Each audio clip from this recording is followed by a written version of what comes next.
안녕하십니까, 이현율입니다. 주간 실사 뉴스 지금 35번째 시간이 돌아왔습니다. 이번에는 지방선거 경선이 아주 치열합니다만은 그 와중에도 부산 고유의 지방 뉴스 몇 건 전해드리겠습니다. 특히 무엇보다 이제 가덕도 신공항, 이게 지금 국토교통부가 사전 타당성 조사에서 인공섬으로 해가지고 2035년도에 개항을 하겠다, 지금 이렇게 밝혔습니다. 그렇게 하고는 국무회의에서 여타도 통과를 시키고 완전히 그런 확정을 지었습니다. 완전히 막판에 그냥 이 지방 가덕도 신공항을 주면서 제대로 부산시가 원하는 대로 좀 맞춰주진 않고 완전히 하여튼 좀 심술궂게 좀 털어난 그런 안 돼도 상관없는 묘하게 그렇게 만들어 놨습니다. 그러다 보니까 그 휴증이 여러 개가 있는데 그 중에서 가장 밀집한 게 2035년으로 제시하니까 저병항공사 LCC 본사를 이제 부산에 유치해가지고 가덕도 신공항에 그걸 하기로 했는데, 이게 이제 통합 LCC 출범이 이제 2025년도로 예상 되는 상황이니까 가덕도 신공항 완공이보다 10년 이상 늦어질 경우에 통합 LCC가 부산에 와도 이게 제대로 안 된다, 지금 그런 지적이 있습니다. 항공업계에서는 이윤을 창출해야 되는데 민간 항공사가 노선 확대가 어려운 공항, 그러니까 김해공항에 있어야 되는데 그거 10년이나 거기에 있겠느냐, 그런 이야기입니다. 이게 2030년 2030 부산 엑스포 맞춰가지고 좀 기항을 하게 해달라고 지금 계속 이야기를 했는데, 국토교통부 그 항공 마피아들이라 그러죠. 완전히 그 인천공항을 둘러싸고 있는 그 이권 세력들, 지금 인천공항에 지금 활주로를 2개를 내리고 있지 않습니까? 거기에 공사비가 많이 들어가니까 부산 쪽으로 이제 뒤로 호선으로 밀려가지고 지금 이렇게 35년도로 했는데, 원하도 안 한 인공섬도 만들고 말이죠. 그러다 보니까 이제 산업은행이 2020년 대한항공, 아시아나항공 이 합병 방침을 이제 밝혔는데, 그 산하에 있는 LCC, 그러니까 지니어, 에어부산, 에어서울 이 3개가 이제 통합해가지고 지방 공항을 기점으로 해가지고 뭔가 이제 세컨드 허브를 만들겠다, 그렇게 했는데, 그게 이제 가장 큰 게 가덕도 신공항. 이 거의 유력하다기보다 확정적이었죠. 확정적이 했는데, 이번에 이제 2030이 아니라 2035로 늘어지는 바람에 넉장 개장하기 때문에 사실은 이게 좀 애른 것 아니냐, 업계에서도 그 너무 늦어지면 곤란하다, 지금 이렇게 이야기를 하고 있습니다. 그러니까 부산 같은 경우는 이제 LCC 부산 유치가 실현되고, 그러다면 가덕도 신공항에 LCC 허브를 구축해가지고 2030 부산 엑스포를 이제 아주 유치를 해가지고 시너지 효과를 올리겠다. 그러다면 이제 전 세계 140개국에서 이제 부산에 엑스포 참가로 오니까 가덕도 신공항을 이용하면 딱 맞다, 그런 스케줄이었는데, 지금 국토부가 그걸 완전히 의기장을 놔놨습니다.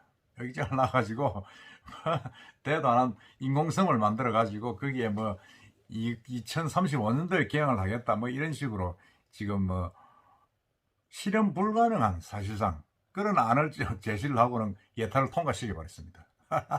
참, 하여튼 이게 국토부 사전 타당성 조사에서 이제 이게 너무 늦게 잡아버리니까 통합 LCC가 부산 와도 김해공항을 모항으로 사용을 해야 됩니다. 왜? 가덕도 신공항이 늦어지니까. 그렇다 그러면 이게 이제 활주로나 터미널 여건이 지금 있는 공항 가지고는 부족하다는 거죠. 부족하고 지금 대형 전복이 이런 거는 이제 들어오기가 쉽지가 않습니다. 쉽지가 않기 때문에 이게 좀 문제가 좀 생길 수가 있다. 그러니까 이게 이런 부분이 되면 통합 LCC에서도 크게 부산에 둘 이유가 없다. 그럼 인천공항 5단계 확장을 맞춰서 이 수도권에 인천공항에 LCC 본사를 둘 수밖에 없다, 지금 그렇게 지금 이야기를 하고 있습니다. 그게 현실성이 있다는 거죠. 그러니까 실제로 인천공항 4단계가 확장 공사 완료되는 2024년 이후 5단계 확장 공사를 준비하고 있는데, 이런 절차로 가면 인천공항 위주로 지금 모든 게 되어 있기 때문에 LCC도 결국은 인천공항으로 갈 수밖에 없고 부산은 힘들다, 지금 이렇게 이야기하고 있습니다. 근데 이건 뭐 어떻게 좀 대책을 세워야 되는데 지금 참 대책이 난감합니다. 부산시에서도 뭐 뭘 하겠습니까 지금. 공사 기간에 그 공사 기간을 단축시키는 그런 공기 단축도 사실 어렵고, 또 공기를 줄이기 위해서는 여러 매립제, 그러니까 산 세 개를 깔아 모아가지고 바다를 메꾸고 올려야 되는 그런 과정이 참 지난하지 않습니까? 그냥 산깎아 가는 거하고 다르지 않습니까?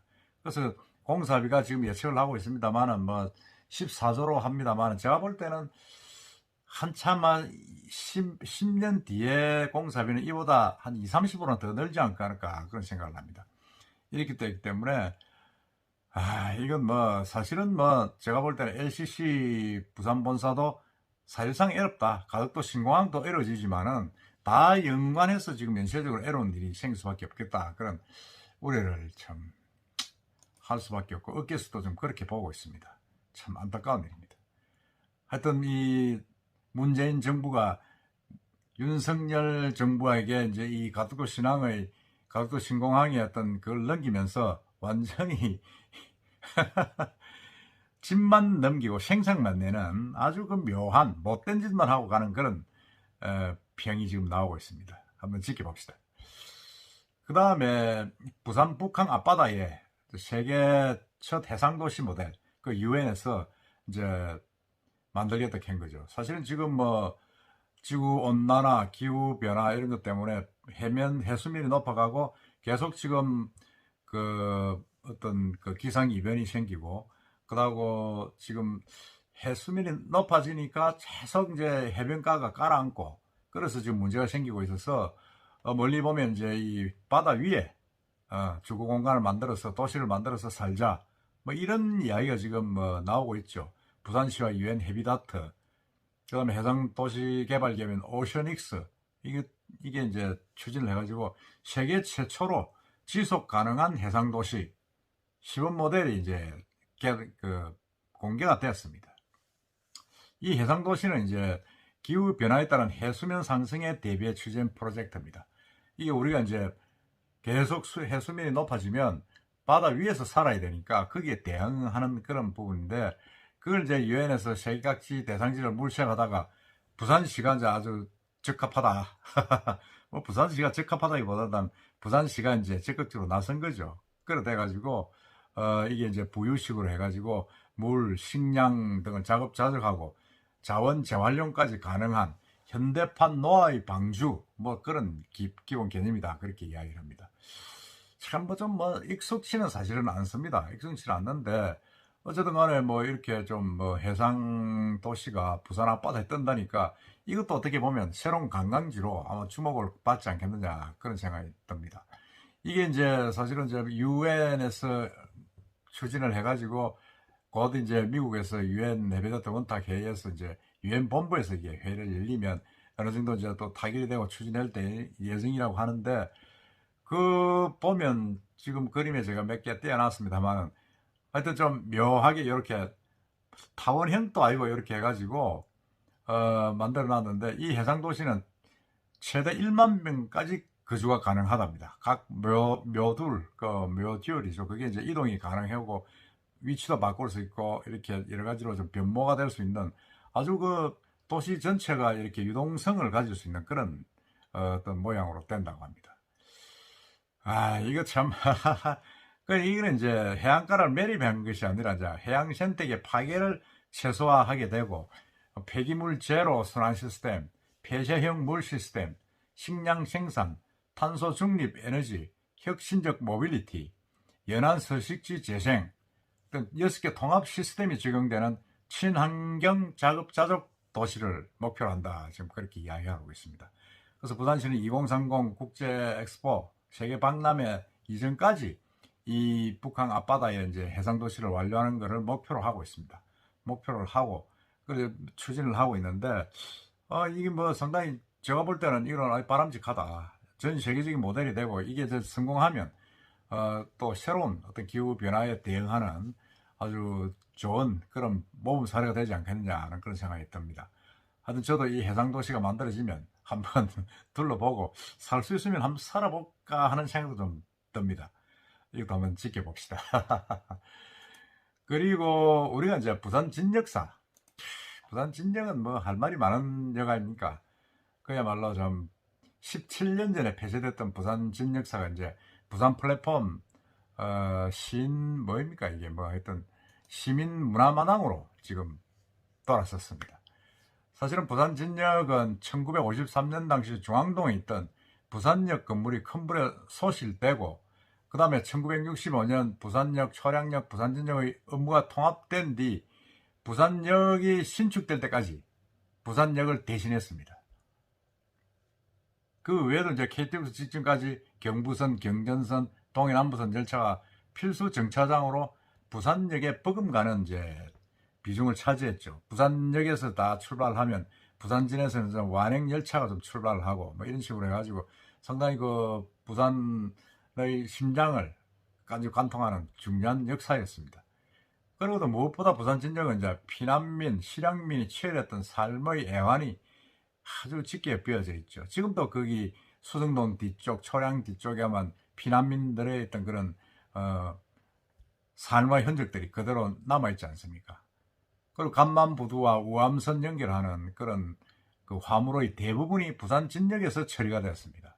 그래서 거기서 거쳐서 경남 쪽, 수산 경남 쪽으로 그 화물 열차가 올라가고 다른 타 지역으로 이전되는 그런 게 많았는데 상당히 그때 당시만 해도 뭐 이 주변 상권이 아주 활성화되고 심지어는 사창가도 있고 뭐 그랬던 적이 기억이 있습니다.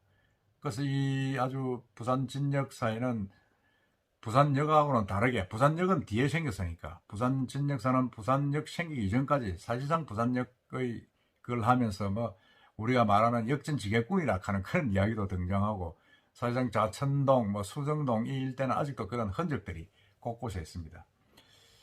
근데 이게 뭐 사실은 뭐 이제 폐쇄된 지가 오래됐는데 이제 17년 만에 이제 문화 플랫폼 시민마당 동구청에서 이제 만든 거죠. 그걸 보니까 어린이 미술 전시부터 커피 문화, 플리바켓, 바스킹까지 아우르는 문화공간으로 이제 재탄생됐습니다. 그러니까 22일 이제 부산 진역사를 새로 리모델링 해서 이제 뭐 준공기념 행사를 열었는데 이게 참 어떻게 보면 정말 이제 부산 진역사가 아파트가 안 들어서고 이렇게 문화공간이 들어섰다는 자체가 참 저는 바람직하고 반갑다는 생각이 듭니다. 거기에 뭐 커피박물관도 있고 여러 이제 1인 미디어 스튜디오도 있고 버스킹 공연장도 있고 이러다 하니까 이제 시민들에게 돌아온 것 아닙니까? 돌아왔고 특히 커피박물관은 기증자가 거의 30억에 가까운 관련 물품 2,000여 점을 기증을 해가지고 거기에 이제 뭐라 그럽니까? 전시를 하고 있고 거기에 또 무슨 뭐 하여튼 커피 관련 여러 가지 행사들 뭐 이런 걸 또 좀 프로그램도 운영을 한다고 합니다. 한다고 하니까 한번 좀 가볼 만하다 그런 생각이 듭니다.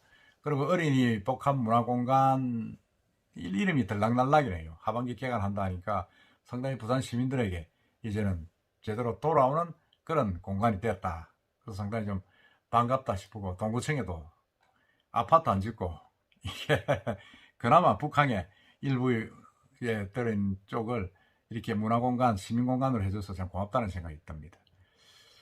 그리고 이제 이 금융권 소식입니다. BNK 금융그룹이 아주 장사를 잘해가지고 지난해 1분기 대비 이번 1, 4분기 그러니까 지난 1, 2, 3월 달이죠.